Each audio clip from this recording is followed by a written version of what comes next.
Florida defensive tackle Gervon Dexter has become the topic of a lot of conversation on Twitter these days, and while a lot of people keep looking at him as a 3-tech that can't get off the line, I think it's much better to look at him as a run-stuffing 1 technique that also has a little bit of pass rush to his game, even if it's not like DeForest Buckner, Chris Jones, or any of these crazy comparisons that I've heard thrown around. I mean, take a look at this reel. Yes, you're going to see some 1-tech, some 3-tech on here, but Dexter can handle a double team just fine. Occasionally, he's quick enough to make a play right off the line of scrimmage, but more often than not, it's contact, it's brawling, it's all the stuff that makes football, and him working through double teams and trying to make a play in run defense on all the grindy downs that are easy to forget. You've got to remember, this Bears defense got gashed on 1st, 2nd, and 3rd down runs, giving up one of the highest percentages of 1st down rushes in the league, some of the highest yards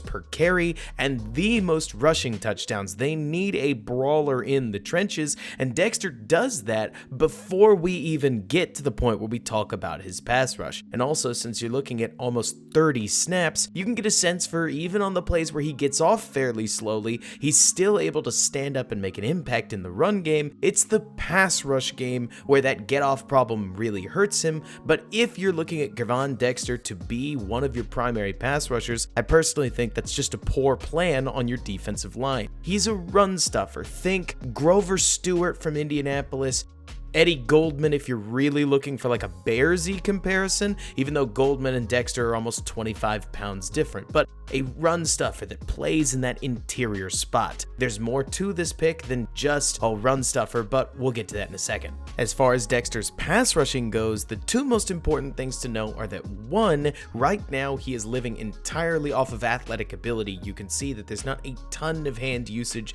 no real rip or swim. It's just push on the pocket, overpower the guy in front of you, and then make your way to the quarterback. And also, he's a supplementary pass rusher more so than a primary pass rusher. That interior tackle position that he plays, that position really isn't expected to reach the quarterback, and in fact, in many cases, you're actively playing contain at the top of the pocket. So what Dexter's really doing more than anything is leaning on the pocket and letting the quarterback know that, hey, you don't have forever to throw back there, more so than he needs to be the guy that's going to punish the quarterback, and if he doesn't do it, then nobody will. This makes a lot of sense, especially because Dexter's get-off is just not spectacular. I think Florida's defensive system exacerbated things a little bit, but I'll explain that a little better in the next section. All that to say that when it comes to his pass rush, you're betting on the athlete and the ability to teach him a few more hand moves more than you're betting on some elite couple of reps in college, because they're not really there. You see the athleticism,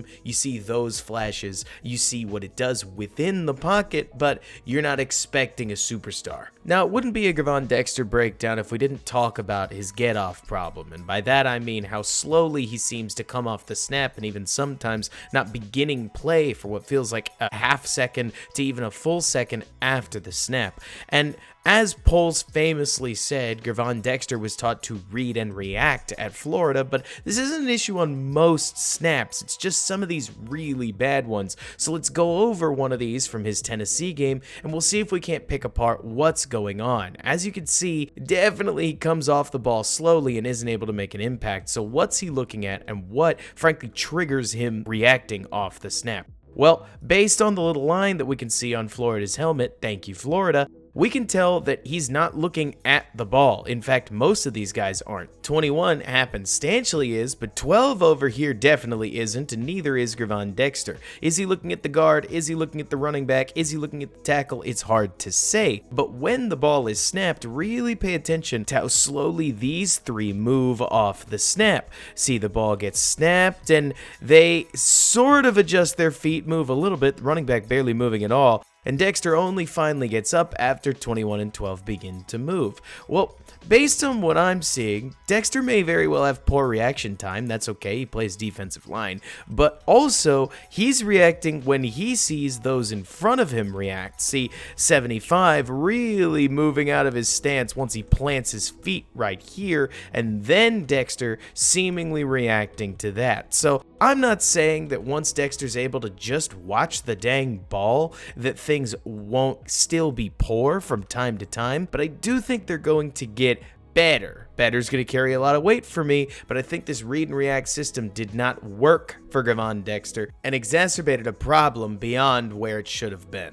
Now, I've been a good little tape analyst so far in that I've only shown you tape from Gervon Dexter against blue blood opponents. We're talking Alabama, Tennessee, and I included Utah because they were so good last year. I place a heavy emphasis on the competition a player plays against when I'm evaluating tape because after all, I want to know what this guy's going to look like in the NFL, not what he's going to look like against an FCS opponent. But just for fun, let's take a film cheat day because you have to see some of these reps from Dexter's game against Kentucky. Oh my goodness, what he did to this offensive line should be illegal. Just wading through this offensive line on pass rush downs and run defense downs alike. This was nutty. You are probably not going to see this week to week in the NFL, but oh my goodness, isn't it fun to watch a draft pick shine like this? I do think it helps illustrate just how physically raw Dexter is too while you watch it. I mean, you can not only see the athlete in chasing a quarterback down and getting him out of bounds, but this falcon punch to bring down the running back is wild to watch. So many people are getting so hung up on Dexter's lack of technique, and I can't help but see an apex athlete that's hard to find and certainly not somebody you can sign on the street.